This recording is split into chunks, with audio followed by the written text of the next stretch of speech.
भारत समाचार पर मैं हूं आपके साथ मयूरी श्रीवास्तव। रुक करेंगे खबरों की ओर। अब आपको ले चलते हैं राजधानी लखनऊ की इस समय की सबसे बड़ी खबर की ओर। कुछ समय पहले स्वामी प्रसाद मौर्य ने कांवड़ियों को लेकर एक विवादित बयान दिया था, जिसके बाद से सियासत में भूचाल आ गया।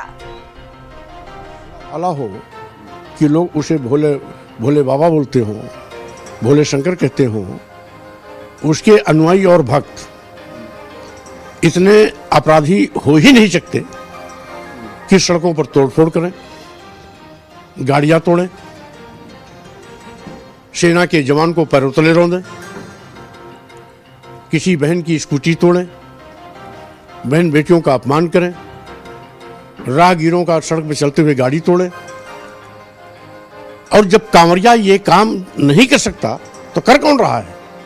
इसका मतलब है सत्ता संरक्षण प्राप्त वो गुंडे माफिया अपराधी हैं जो सरकार के इशारे पर इस प्रकार के कुकर्म करके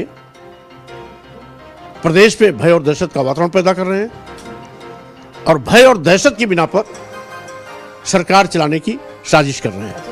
आप तो कई सरकारों में मंत्री रहे, बड़े पद पर रहे हैं। ये जो लोगों के घर पर पहुंचने की एक नई परंपरा शुरू हुई है, आपने देखा इसके पहले रामजी लाल सुमन के घर पर पहुंचे, आपके घर पे पहुंचने ही वाले थे, पुलिस ने इनको रोक लिया। आपको लगता है ये ठीक बात है?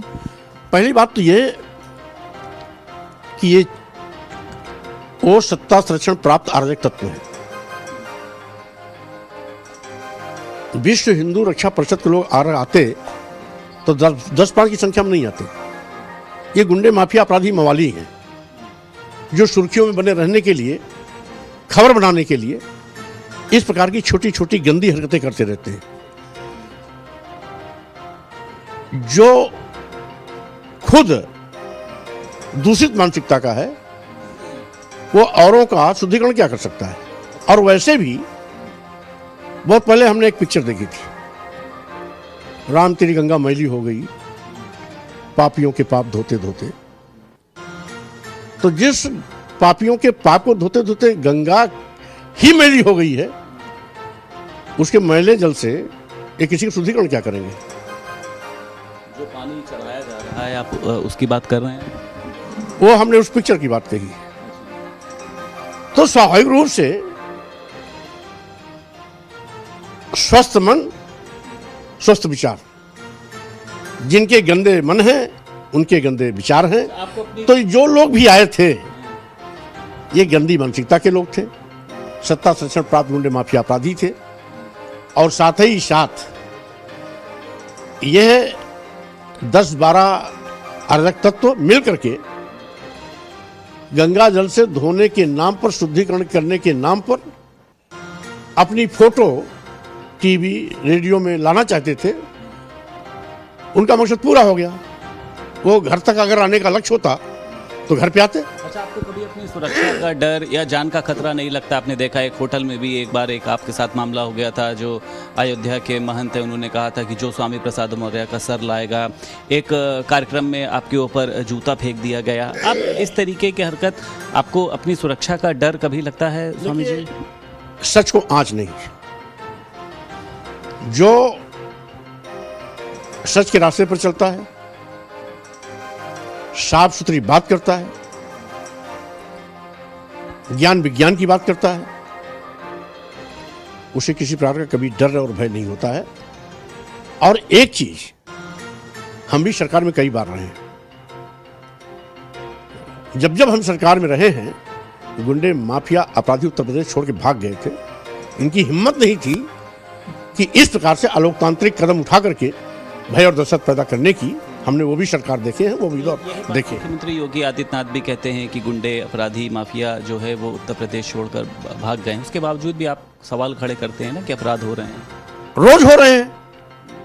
रोज उत्तर प्रदेश के किसी न किसी जिले में SC ST OBC के किसी न किसी नौजवान की हत्या होना, बहन बेटियों के साथ बलात्कार होना, बलात्कार करने के बाद हत्या कर देना, अपराधी ही बेखौफ घूमते रहते हैं। ये सरकार की हिम्मत नहीं है कि उनके खिलाफ कार्रवाई कर दें, क्योंकि वो ज्यादातर अपराधी, 90% अपराधी माननीय मुख्यमंत्री की बिरादरी के हैं।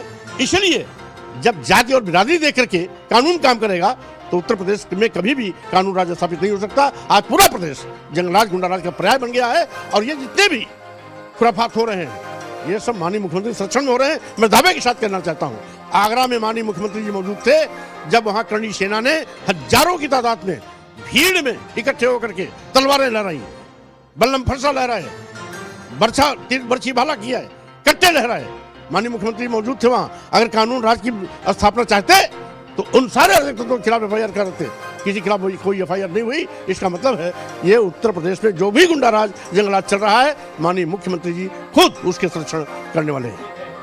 स्वामी प्रसाद मौर्य मौजूद थे, आगे भी इनसे चर्चा करेंगे। लखनऊ से वीडियो जर्नलिस्ट कुमार सौरभ के साथ संदीप खेर, भारत समाचार। मौर्य को आप सुन रहे थे, जिन्होंने साफ तौर पर सरकार पर हमला बोला और कहा कि जो भी अपराध इस वक्त हो रहे हैं वो सीएम योगी आदित्यनाथ के संरक्षण में हो रहे हैं। और साथ ही देखिए जिस तरह से आवास पर उनके लोग पहुंचे, विरोध प्रदर्शन किया गया और इसको लेकर भी उनका साफ तौर पर यही कहना है कि डर और भय का माहौल बनाने की कोशिश की जा रही है। ये विश्व हिंदू परिषद के लोग नहीं है, ये गुंडे और मवाली हैं। तो देखिए लगातार ये मामला बढ़ता ही जा रहा है। स्वामी प्रसाद मौर्य के आवास पर जमकर हंगामा हुआ, कांवड़ियों के खिलाफ आपत्तिजनक बयान का विरोध हुआ। जिस तरह से बयान दिया गया था उसी को लेकर यह विरोध है। आवास पर विश्व हिंदू रक्षा परिषद के नेता पहुंचे, सनातन धार्मिक भावना को आहत करने का आरोप स्वामी प्रसाद मौर्य पर लगा है। आवास पर गंगा जल डालकर बुद्धि शुद्धिकरण करने पर नेता अड़े हुए हैं। पुलिस ने नेताओं और कार्यकर्ताओं को अपनी हिरासत में ले लिया। हिरासत में लेकर सभी को इको गार्डन भेजा गया है। लड़कियों के साथ गलत होता आ रहा है, उसके बावजूद भी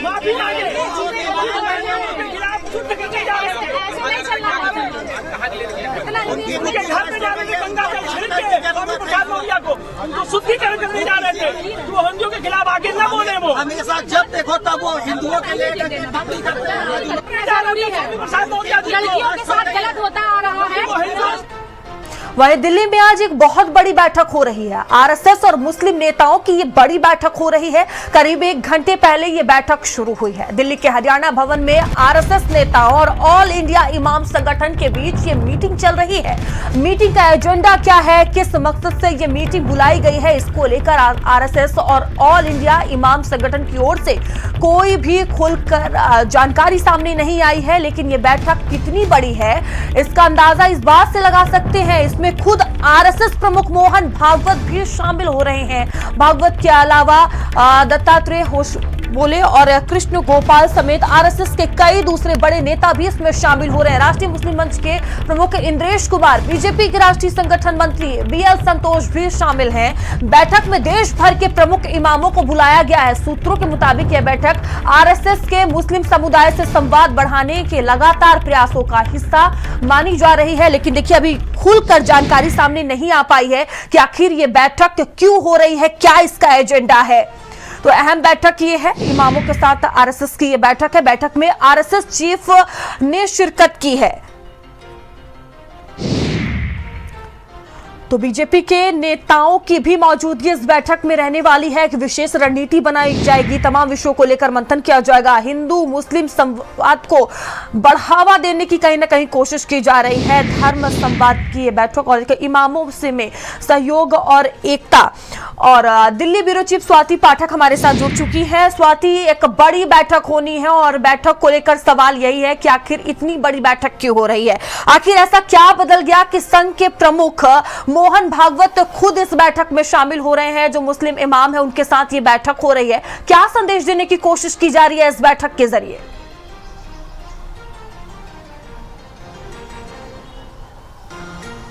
देखिए, इस बैठक का मुख्य उद्देश्य है कि सहयोग जो है वो मिल सके और सद्भाव बना रहे। इसको लेकर ये बैठक बताई जा रही है कि की जा रही है। लेकिन इसके अलावा और भी कई महत्वपूर्ण मुद्दे हैं जिसको लेकर इस बैठक में चर्चा होगी। सुबह 9 बजे हरियाणा भवन में ये बैठक शुरू हुई है। आरएसएस के प्रमुख मोहन भागवत खुद इस बैठक को ले रहे हैं। मुस्लिम धर्मगुरु जो है वो इस बैठक में मौजूद है और देश भर के जो प्रमुख इमाम हैं वो इस बैठक बैठक के लिए पहुंचे हुए हैं और किस तरह से संवाद स्थापित किया जाए इसको लेकर चर्चा होगी और किस तरह से सहयोग मिले इसको लेकर भी बैठक में चर्चा होगी। क्योंकि आपको याद होगा कि अभी हाल में ही प्रचारकों की बैठक हुई थी और उस बैठक के बाद जब प्रेस ब्रीफिंग की गई थी तो उसमें कहा गया था कि आरएसएस जो है वो हिंदुओं का सम्मेलन करने जा रहा है, घर घर जाकर जनसंपर्क अभियान किया जाएगा। शताब्दी वर्ष को लेकर पूरी तरह से एक प्लान जो है वो तैयार की गई है क्योंकि संघ को 100 वर्ष जो है वो पूरे हो रहे हैं, तो ऐसे में पूरी तैयारी की जा रही है। लेकिन मुस्लिम धर्मगुरुओं के साथ जब ये खबर आई कि आरएसएस प्रमुख मोहन भागवत बैठक करेंगे, वैसे ही सियासी गलियारों में भी इसकी चर्चा खूब आज हो रही है। लेकिन मुख्य उद्देश्य इस बैठक का यही है कि किस तरह से संवाद स्थापित किया जाए, किस तरह से सहयोग मिल सके और किस तरह से आगे को लेकर पूरी जो तैयारी है और इसके अलावा जो है वो धार्मिक मामलों को लेकर भी किस तरह से संवाद स्थापित किया जा सके, अंतर धार्मिक मामलों को लेकर किस तरह से संवाद हो, उसको लेकर इस बैठक में चर्चा की जा रही है और मुख्य उद्देश्य इस बैठक का यही है। तो अब से थोड़ी देर पहले ही ये बैठक शुरू हुई है, खुद मोहन भागवत इस बैठक में मौजूद है, जो आरएसएस के वरिष्ठ अधिकारी हैं वो इस बैठक में मौजूद है और दिल्ली के हरियाणा भवन में इस वक्त आरएसएस प्रमुख मोहन भागवत बैठक ले रहे हैं और इसमें मुस्लिम धर्मगुरु मौजूद है। इसके अलावा देश भर के जो प्रमुख इमाम है वो भी इस बैठक में मौजूद है और ये भी तय है कि इस बैठक के बाद एक मैसेज देने का काम भी किया जाएगा और उसके बाद क्या कुछ निकल कर सामने आता है, जब बैठक खत्म होगा तो उसके बाद क्या कहा जाता है, ये सबसे ज़्यादा महत्वपूर्ण होगा। लेकिन इस वक्त तमाम लोग पहुंच चुके हैं, बैठक शुरू हो चुकी है और आगे को लेकर इस बैठक में चर्चा की जा रही है और ख़ास फोकस है कि आगे किस तरह से संवाद स्थापित किया जा सके, इसको लेकर बैठक में चर्चा हो रही है। बिल्कुल, बैठक में तमाम विषयों को लेकर मंथन किया जा रहा है। अखिल भारतीय इमाम संगठन की महत्वपूर्ण ये बैठक हो रही है जिसमें आरएसएस और बीजेपी के वरिष्ठ नेता शामिल हुए। इस बैठक का मुख्य उद्देश्य देश भर के इमामों के बीच एकता और सहयोग को बढ़ावा देना है, जहां धार्मिक और सामाजिक मुद्दों पर मार्गदर्शन प्रदान करना और अंतर धार्मिक संवाद को मजबूत करना माना जा रहा है। लेकिन जब बैठक खत्म होगी और भी चीजें निकलकर सामने आएगी कि आखिर इस बैठक का मुख्य एजेंडा क्या है। स्वाति, आप नजर बनाए रखिएगा। बहुत धन्यवाद आपका जानकारियों के लिए। अब बात करते हैं भारत समाचार के खबर के एक बड़े असर की। गोरखपुर में महिला ट्रेनी सिपाहियों की शिकायतों पर सीएम योगी आदित्यनाथ ने बड़ा एक्शन लिया, जहां भारत समाचार ने इस खबर को सबसे पहले प्रमुखता से दिखाया था। महिला ट्रेनिंग सिपाहियों की दुर्दशा को बताया था और इसी मामले में सीएम योगी आदित्यनाथ की तरफ से बड़ा एक्शन लिया गया, जहां देखिए सीएम योगी के आदेश पर अफसरों का तबादला किया गया। 3 आईपीएस 2 पीपीएस अफसरों का तबादला कर दिया गया। DIG PAC Gorakhpur Rohit P Kayan हटाए गए हैं। आईपीएस पूनम और सत्येंद्र कुमार का तबादला कर दिया गया। पीसीएस अनिल कुमार और निहारिका शर्मा का ट्रांसफर हुआ। सभी को तत्काल प्रभाव से नई जगह भेज दिया गया। अभद्रता की शिकायत को सीएम योगी आदित्यनाथ ने गंभीरता से लिया और इस मामले में एक बड़ा एक्शन हुआ है। देखिए किस तरह से इन महिला सिपाहियों को एक ही कमरे में ठूस कर रखा गया था। उनके लिए किसी भी तरह की सुविधाओं का इंतजाम नहीं किया गया था। एक कमरे में कई महिला सिपाही रहने को मजबूर थी और इसी को लेकर देखिए महिलाओं का गुस्सा फूटा था। भारी बवाल देखने को मिला था। नहाने के लिए उनके लिए कोई भी बाथरूम तक नहीं था। अधिकारियों ने देखिए अधिकारियों से अपनी पीड़ा अपने दर्द को बताकर जब वो हार गई तो वे सड़कों पर उतर गई और जोरदार हंगामा किया गया। जिस तरह से तस्वीरें हम आपको दिखा रहे हैं, अपने हक के लिए नारेबाजी की खबर सीएम योगी आदित्यनाथ तक पहुंची, पुलिस के दूसरे बड़े अफसरों तक पहुंची, जिसके बाद एक्शन शुरू हुआ और सीएम योगी आदित्यनाथ ने संज्ञान लेते हुए लापरवाह अफसरों पर बड़ी कार्रवाई की। तो आईपीएस और पीपीएस अधिकारियों पर यह बड़ा एक्शन हुआ है। सीएम योगी आदित्यनाथ ने इस मामले को खुद संज्ञान में लिया और एक बड़ी कार्रवाई की गई। बता दें आपको कि भारत समाचार ने इस खबर को सबसे पहले दिखाया, प्रमुखता से इस खबर को उठाया, जिसके बाद इस मामले में बड़ा एक्शन हुआ है।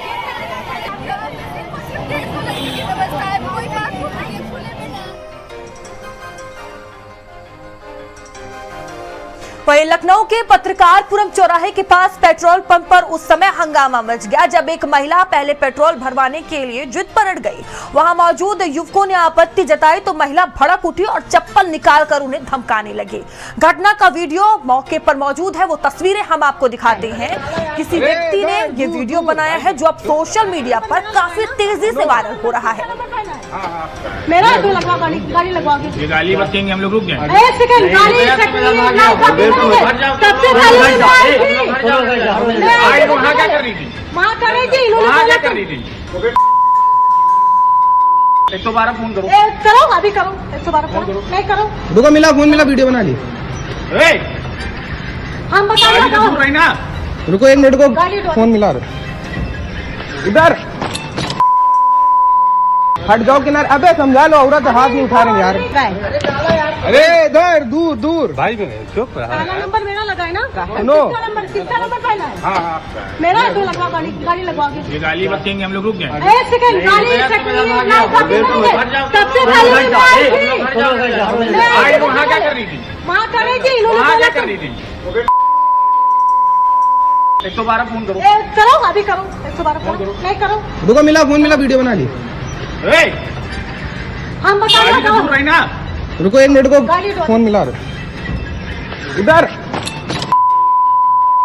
हट जाओ किनारे। अबे समझा लो, औरत हाथ नहीं उठा रही यार। अरे इधर दूर दूर। भाई चुप। पहला नंबर मेरा लगा है ना? सुनो, किसका नंबर?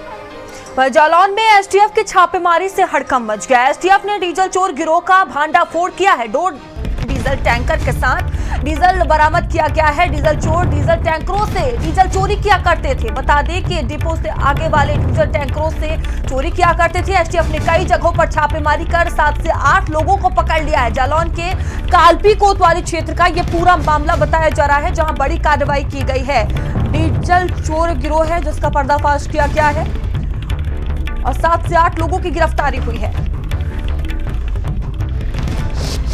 जालौन में एसटीएफ की टीम ने डीजल चोर गिरोह का भांडाफोड़ किया है। लगातार छापेमारी कर एसटीएफ की टीम ने करीब 7 से 8 डीजल चोर गिरोह के सदस्यों को गिरफ्तार किया है और डीजल के 2 टैंकर भी एसटीएफ टीम ने बरामद किए हैं और कई जगह एसटीएफ की टीम के द्वारा अभी छापेमारी जारी है। इस दौरान हम मौजूद हैं कालपी कोतवाली में, जहां पर एसटीएफ की टीम जिन लोगों को गिरफ्तार किया है उनको लेकर पहुंची है और बड़ी कार्रवाई एसटीएफ के द्वारा जालौन में की जा रही है। इस अभी कोतवाली के बाहर हम मौजूद हैं और इस पीछे अभी एसटीएफ की जो कार्रवाई है वो जारी है। हम दिखाना चाहेंगे कि एसटीएफ की गाड़ियां खड़ी हैं और टीम अभी अंदर कार्रवाई कर रही है और एक कार्रवाई लगभग पूरी रात चलेगी और क्षेत्र में कई जगह एसटीएफ की टीम के द्वारा लगातार छापेमारी की जा रही है और अभियुक्तों की गिरफ्तारी की जा रही है। सुशील नायक, भारत समाचार, जालौन। और खबर बाराबंकी से है, जहां लखनऊ सुल्तानपुर नेशनल हाईवे पर बड़ा सड़क हादसा हुआ है। बाइक सवार को ट्रैक्टर ने जोरदार टक्कर मार दी है। 2 की मौके पर मौत हो गई है और व्यक्ति गंभीर रूप से घायल हो गया है। थाना लोनी कटरा क्षेत्र के मनकपुर की घटना बताई जा रही है, जहां ये बड़ा हादसा हुआ है। बाइक सवार को ट्रैक्टर ने जोरदार टक्कर मार दी और इस हादसे में 2 की जान चली गई है। और खबर रायबरेली से है, जहां आरडीए ने 3 अवैध भवनों को सील किया है। बता दें कि निर्माण कार्यों पर रोक के बाद भी निर्माण किया जा रहा था। नोटिस जारी होने के बाद भी निर्माण कार्य चल रहा था। पुलिस बल की मौजूदगी में सीलिंग की कार्रवाई की गई है। बता दें कि आरडीएम के अधिशासी अभियंता के निर्देश पर यह बड़ा एक्शन हुआ है।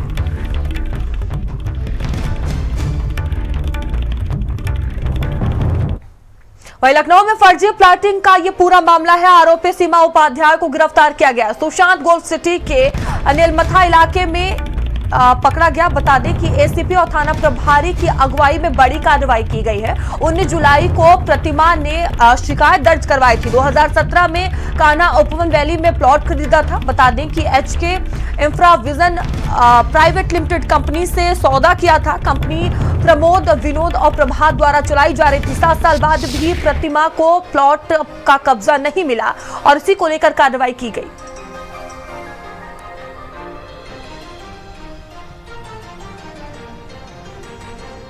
और खबर लखनऊ से है, जहां सड़क हादसे में निजी कंपनी के इंजीनियर की मौत हो गई। बता दें कि बाइक अनियंत्रित होकर डिवाइडर से जा टकराई। 36 वर्षीय धर्मेंद्र प्रताप सिंह की मौत हो गई। Dubagga IIM road joggers park के पास ये हादसा हुआ है।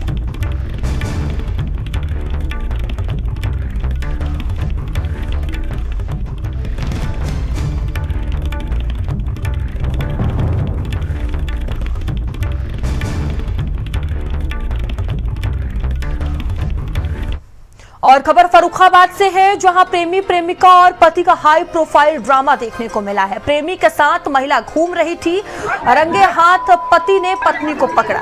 पति ने पत्नी के प्रेमी की पिटाई की, जहां महिला प्रेमी को अपने पति से छुड़ाती हुई नजर आ रही है। महिला के प्रेमी के साथ मारपीट का ये वीडियो अब काफी तेजी से वायरल हो रहा है। थाना कंपिल चौराहे के कस्बे का ये मामला सामने आया है।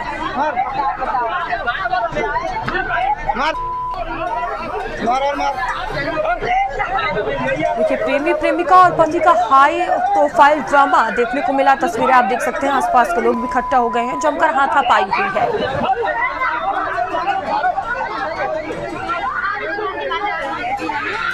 तो देखिए, रंगे हाथ पति ने पत्नी को प्रेमी के साथ पकड़ लिया, जिसके बाद ये भारी बवाल देखने को मिला। बीच रास्ते ये ड्रामा आप देख सकते हैं, किस तरह से आपस में हाथापाई करते ये तीनों नजर आ रहे हैं। आसपास के लोग भी वहां पर पहुंचे हुए हैं।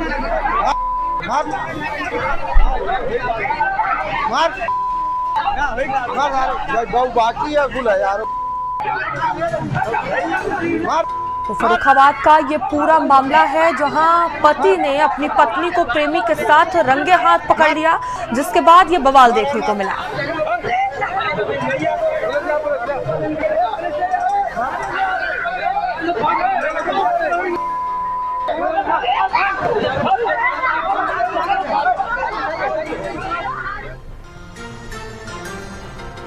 और मेरठ के लाल कुर्ती थाना क्षेत्र में उस समय तनाव फैल गया जब पुलिस ने एक बड़ी डीजे कावड़ को इलाके में घुमाने से रोक दिया। कावड़ यात्रा पूरी तरह बाद देखिए दो जो थे हरिद्वार से लौट रहे थे और 20 साल पुरानी परंपरा के तहत कावड़ को इलाके में घुमाना चाहते थे। पुलिस ने अनुमति न मिलने पर कावड़िए भड़क उठे और हंगामा करने लगे। पुलिस और कावड़ियों के बीच जमकर नोकझोंक हो गई, जिसका वीडियो भी सामने आया है। तो देखिए, कई थानों की फोर्स मौके पर पहुंच गए, जमकर नोकझोंक देखने को मिली। और खबर बागपत से है, जहां हरिद्वार जा रहे युवक को ससुरालियों ने अगवा किया। युवक को अगवा कर लाठी डंडों से जमकर पीटा है। पेट्रोल डालकर आग लगाकर युवक को मारने का प्रयास किया गया है।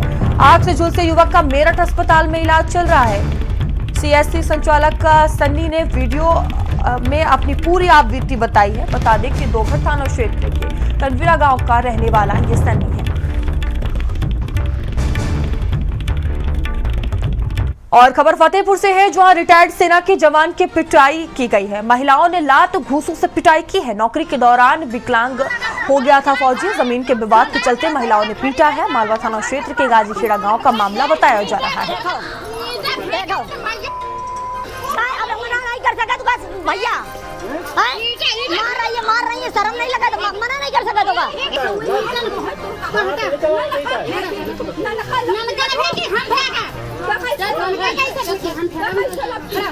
कौन ना ये मिस्त्री भैया काम कर रही ना, उनका बता भी ना, उनका लपेटा। इसी बीच मैनचेस्टर से जुड़ी आपको खबर बता दें, भारत और इंग्लैंड टेस्ट का पहला दिन आज है और बड़ा झटका लगा। टीम इंडिया के ऋषभ पंत पिचर पर मैदान से बाहर निकले हैं। टीम इंडिया के पंत 37 रन बनाकर रिटायर्ड। बता दें कि क्रिस वोक्स की यार्कर गेंद से पंत रिटायर्ड हर्ट हुए हैं, जहां वोक्स की गेंद सीधे पंत के पैर में लगी है। और इसके बाद देखिए, मेडिकल टीम तुरंत मैदान पर पहुंचकर जांच की, दर्द कम करने होने पर पंत को बाहर ले जाया गया। और खबरों का सिलसिला लगातार जारी है, बनी रहिए भारत समाचार के साथ। आप देख रहे हैं